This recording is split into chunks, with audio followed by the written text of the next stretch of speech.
Hi, everybody. I just wanted to talk about, I guess, fake news in today's age, and in particular, how we determine when a source is reliable or credible knowledge.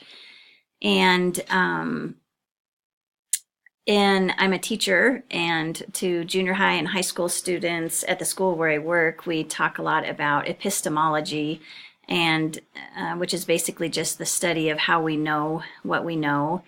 And the world basically tells us that we know things based on what we think and also what we feel, either in our gut or our heart.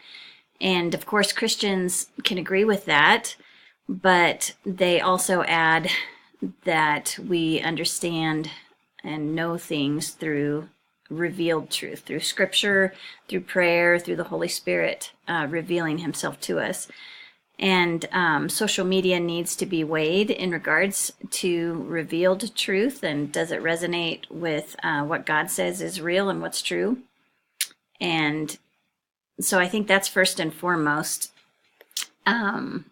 One of the questions asked is, knowledge distributed through school or work or government or places like that always credible? And I think we could probably all agree that it is not always credible.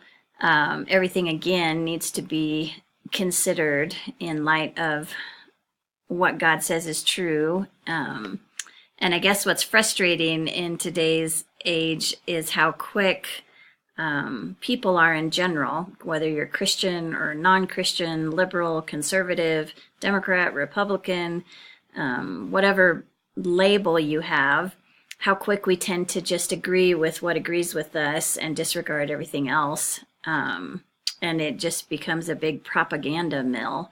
And I think Christians fall into that as often as anybody else. Christ reminds us in Matthew 10:6 that he's sending us out as sheep among wolves, and that we're to be as innocent as doves, but as wise as serpents. And it seems like that's a good reminder for us all as we consume media, and also as we use media to influence and impact others.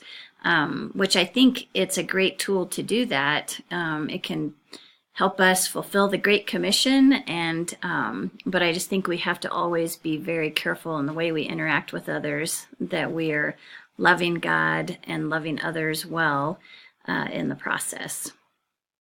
Thank you for your time.